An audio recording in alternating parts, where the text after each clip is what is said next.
Hey everyone, I hope you're all doing really well. Today I'm going to be sharing with you my top 5 Canadian indie brands that I want to try, and this is a collaboration with a fellow Canadian, Emily. She has 2 channels here on YouTube, which are emilynmax, which is like a beauty and panning kind of content related channel, and then she also has McKenna's Mama, which is lifestyle, mom things, home things, and she is just the sweetest lady, honestly.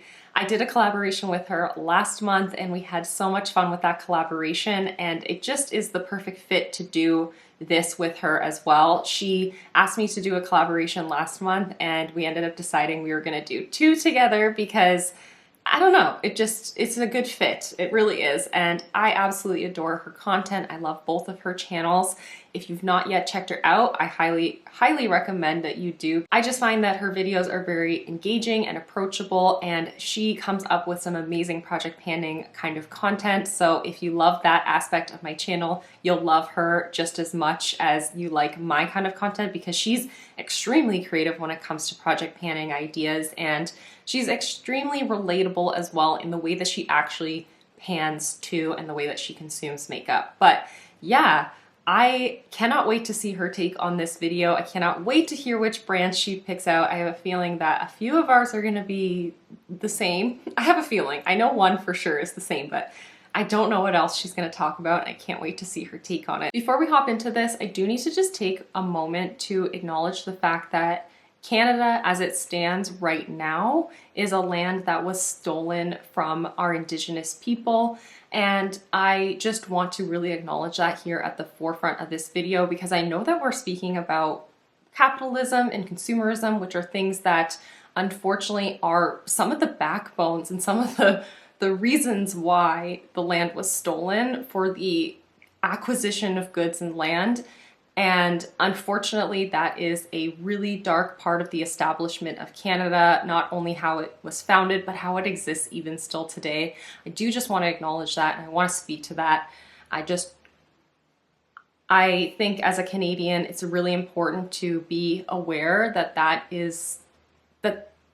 Canada as we know it now is a story of genocide and injustice, and of the removal of human beings and the removal of culture and religion and the forceful implementation of the system that we have now today. Canada as we know it was founded on horrible principles, and that is coming to light even more day by day as we go by.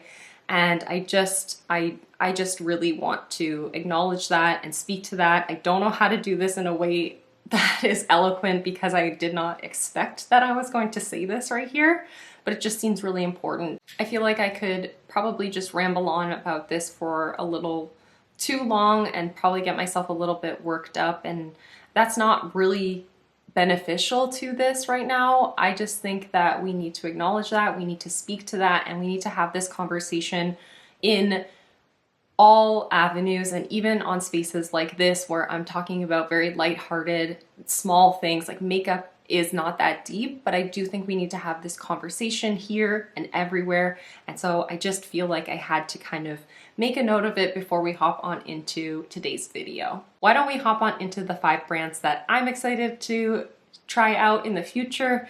I am currently on a no-buy, so I'm not going to be purchasing them anytime soon, but they're on my radar and I can't wait. And I'm probably going to learn about some more brands from Emily, or be reminded of some new brands as well. So yeah, let's just hop on into it.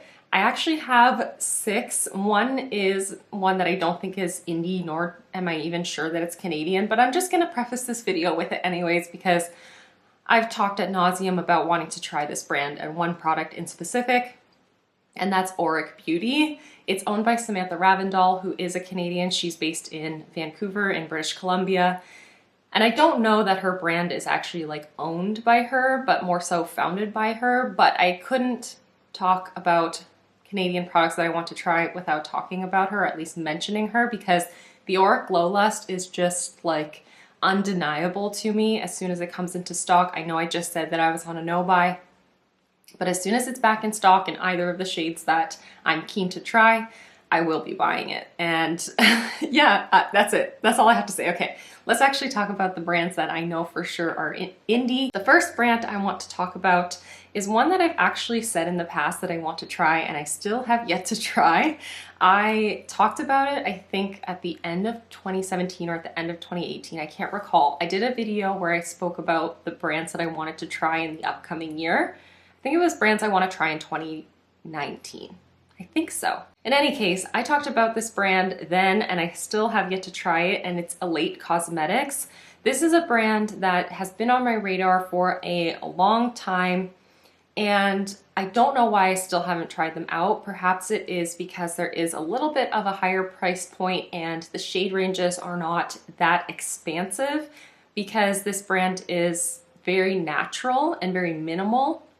But there's something about them that still absolutely captivates me. And I have seen some major growth in their realm of inclusion and being more of an inclusive shade range and brand in terms of even their imagery and their advertising. They have become much more inclusive over the past few years in a way that I am really happy to see. I've seen a major change in the brand. And their products just look so beautiful. And I guess my hesitation why I haven't yet purchased them is, like I said, the price point is maybe a little bit more expensive.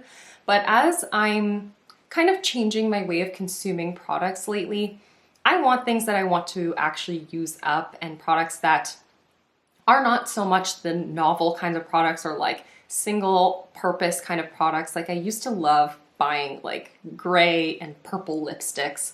And there is still that part of me that has so much fun through that kind of avenue, but there's only so many of those that I can wear, right? I just can't wear them all the time. They're not everyday kind of product for me. But Elate seems like a very approachable, everyday kind of wearing sort of brand, and their packaging is just phenomenal. So if I'm going to be reaching for their products on an every single day basis, I'd be reaching for these quality packages with quality products, and I just think that that just seems like a very luxurious sort of experience. And that's something that I'm going to try down the line for sure as I kind of shift to, I'm never going to be a minimalist with makeup, but as I'm kind of shifting to this more like one in, one out kind of mentality with my makeup consumption, I really want to think about things that I'm going to use up in their entirety. And I just foresee myself being able to use up like the blushes from Elate and even their foundations, being able to actually work my way through them if the formula is good. I have no idea about the formula, but I just feel like I would want to use them up in their entirety, and I would enjoy the process of using them. That's just the impression that I get from the brand. That packaging is unreal. It's so beautiful. It's made with bamboo, so stunning and just so dreamy. And yeah, that's a brand that I've wanted to try for quite some time. I still haven't bit the bullet, and one day I will, and I hope that it lives up to all of my dreams and expectations. The next brand on my list is actually a skincare brand. It's one that has, I think, been getting a lot more eyes on it. I think it's something that you may be very familiar with. I'm not sure. I feel like I've been seeing it a lot lately though, and it's Consonant Beauty. They recently came into Sephora, and I think that's possibly why I've become much more familiar with the brand. They are a skincare brand that is based out of Toronto, so very local to me. I'm not in Toronto, I'm not even like really within the GTA, but very close to me. And their products just look really good and very effective. And although I wouldn't say that I have any one specific product in mind, I just feel like they are very innovative and they are really, really catching my eye. So none of their actual skincare products are the things that I want to speak to today, but oh my gosh, they have these reusable eye masks. So it's just a silicone pad that you fit underneath your eye, and you can put like eye creams and serums on to like really offer like a intensive sort of treatment. Why has no one else done this? Or why have I never seen anyone else do this, I guess is really what I should say, because that is just so smart. I love the idea of having this kind of applicator that allows you to use the products that you already own in a more intensive way, as opposed to buying like these eye masks, which I've never ever purchased an eye mask that just, you put on your face for like a few minutes and then you just throw it out. I love that this is not a single use sort of entity. It's something that you use ongoing. You just rinse them and clean them and store them away and then use them again whenever you see fit, whenever you need that little bit of treatment. And their sunscreen products are something that really have caught my eye. They have, I think it's relatively new. Maybe it's not, but I've been seeing it a lot more frequently. Even like well.ca, I've seen them post about the sunscreen from Consonant, and I just keep seeing it so much that I'm like, I gotta try that one day. But I am a little bit overwhelmed with sunscreens at the moment. If you follow me on Instagram, you know I've been trying quite a few over the last few months. And so I need to hold back, but I am interested. I'm very, very interested in trying Consonant Beauty. And when I thought about doing this video, I thought about speaking about only makeup brands, but Consonant is something that I've just been seeing so consistently, and like it's something that I'm so keen to try that I had to speak to it, and I feel like maybe my fellow Canadians didn't even realize it was a Canadian brand, so that might be something that intrigues you to purchase from them next time over other brands, quite possibly. They do have quite a bit of selection, and I'm really excited about this brand. I also like, as a side note, that like they have this emphasis on how to recycle their products. So on their Instagram, they have like a whole series of stories that shows like how to actually properly recycle their products. I just love that consideration of the waste and the disposal of goods, as opposed to how brands they just want you to spend money. Here's the money in my pocket, that's it, that's the end of the story. I love when there's that little bit of consideration of recycling and informing the audience and the consumer how to actually properly dispose of their products. That's just something that's really important to me and really speaks to the value of that brand as well for me personally. So next up on my list, I think, is one that, again, is really a brand that's starting to come more to the forefront, and so many more eyes are going to be able to see this brand, and I feel like there really is a big conversation about them right now, and for good reason. I mean, I haven't tried their products, obviously. It's one of the brands that I want to try, but Cheekbone Beauty, I have had my eyes on them for so long, and I've wanted to buy them for so long, and I'm so excited that they're going to be coming to Sephora. They're going to be coming to Sephora Canada. I think this is such an exciting brand that's going to be coming to Sephora and being much more accessible to everybody because they're an Indigenous owned brand. They have some absolutely beautiful looking products, and again, it's one of these brands that considers the life cycle of their products in a way that a lot of brands don't seem to do. I have seen their packaging that has like seeds in it so you can actually plant the box, and that is just so cute and just so sweet, and I love it. I love everything about this brand. They have products that can be multi-purpose for eyes and lips and cheeks, and they just, honestly, I don't know why I haven't purchased from them yet, because this is a brand that I have been watching for well over a year now, but I think the holdup for me has been the fact that I have to order from their site directly, and although it's not always an issue, sometimes it is a little bit of a nuisance to have to order directly from a brand's website. I know that way they get more profits. And although I've been keen to try the brand, I've just kind of not really gotten around to placing an order specifically on their site. And now that they're coming to Sephora, it's like, it's gonna be night and day. I'm gonna buy a lot of Cheekbone Beauty probably at the end of this year because I'm just so thrilled about this brand. I've been subscribed to their email list for an eternity now, and every single time I see their emails, like most brands, I just delete it immediately, but I always open them up because I'm just so genuinely curious to see what they have and to watch this brand grow. And I just feel like they need to have more eyes on them. And Sephora is going to allow them to have that space to really grow and to bring their values to the forefront, because they really are so considerate about the entire life cycle and the way that users actually interact with their products. And I find that so admirable, and that's what we need from more brands. And I'm so excited to see brands like that coming to more mainstream and accessible beauty. So yeah, I'm really excited about Cheekbone Beauty. So excited, and I cannot wait till the day that I try them. But as I said, I'm on a no-buy, and I really just, as much as I want to try specific products from specific brands, and as much as it's something that really excites me, I need to think about the way that I consume and how that aligns with these brands.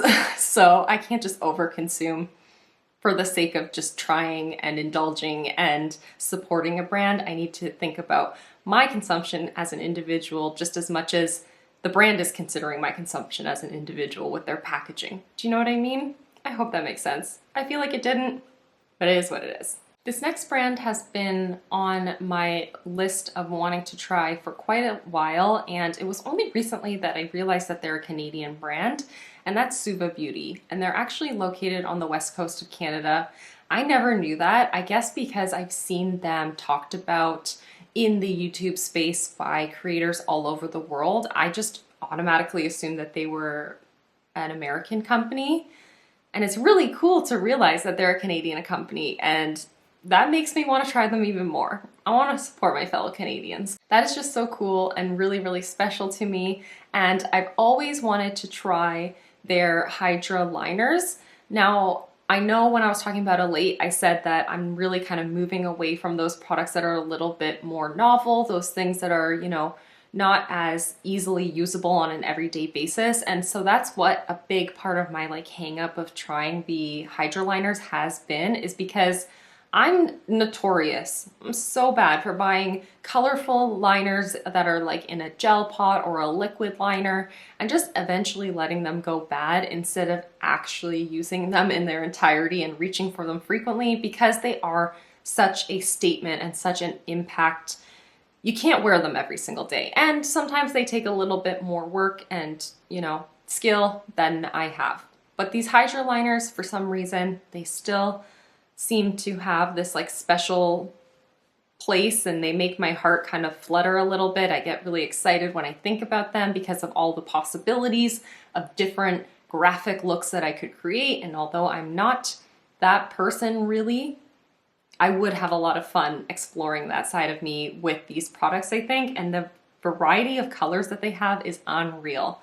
And the biggest part that is very alluring about them is because they're cake liners, they're not going to just dry up. I'm not going to allow them to just go bad and start to like just evaporate in my drawers. They're a cake liner, so they're water activated. So they do have that more shelf life, and you can really control how the product works every time that you reach for it, instead of it being like, oh, hopefully it's still good. Like, hopefully it's all right this time. Maybe it's drying out. Like, no, it will be consistently good for a prolonged period of time. And so that is how I've kind of in my head been like able to not justify it, but that's the reason why that type of product is still lingering on my eventual wish list. And so the last brand that I want to talk about, I didn't want to leave this till the end, but this is just kind of how my brain has flowed. There hasn't really been an actual set list of products. So just bear in mind, last but not least, definitely not last in my mind, is a Canadian brand on the opposite end of Canada, all the way over to the East Coast. I believe they're based in Nova Scotia, and it is Shine by SD Cosmetics. This is a small indie brand for sure. I don't think that this is the kind of brand that has had eyes on it in the way that all the other brands that I've spoken about do have. Shine by SD is a brand that I became familiar with probably just over a year ago, maybe a bit longer than that. And they just have these beautiful, beautiful shimmery eyeshadows and shine lighters, which are their highlighters, and their products just look absolutely beautiful. It's a Black-owned brand, indie, handmade eyeshadows, and their price point is good. Like a single shadow is $6 Canadian, so for Americans it's like $4. It's like nothing. It's so inexpensive, and their products look phenomenal. They look so impactful and so mystical and just really, really beautiful. And again, one of those things that has been a little bit of a hang up for me is that I have to purchase directly from their site, which isn't like, the end of the world by any means. But that's part of the reason why I think I have kind of overlooked them, or like haven't made a purchase on their site. And I really wish I could go back in time. When I purchased those Makeup Geek eyeshadows at the end of 2020, I bought them because they were really inexpensive, and I was like, I've never tried Makeup Geek eyeshadows. Well, I guess Makeup Geek is falling off for a reason.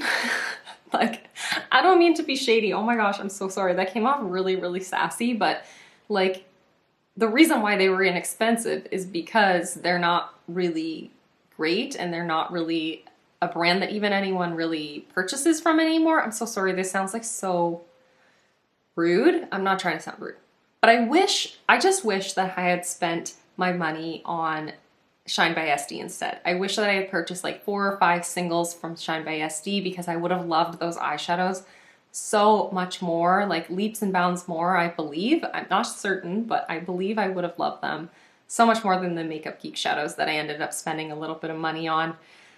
And I just did my makeup inventory last week, and I was like, yo, I don't need any more single eyeshadows, but I might end up trying to go through and declutter a few that aren't really serving me, things that aren't really exciting to me, and formulas that just don't do it for me, which is going to be quite a few of those Makeup Geek shadows, and possibly in the future replacing them with Shine by SD singles, because they just excite me. They make me so excited. But yeah, that is all 5 Canadian brands that I want to talk about and share with you today. Let me know down in the comments if you've tried any products by these brands. Let me know your thoughts and experiences. I can't wait to hear your opinions, and maybe I'll end up picking up some products from some of these brands in the near future. I cannot wait to see Emily's take on this video, see which brands she wants to talk about, but that is going to be everything for today's video. Thank you so much for watching and for hanging out with me, and I'll see you in the next one. Bye everyone.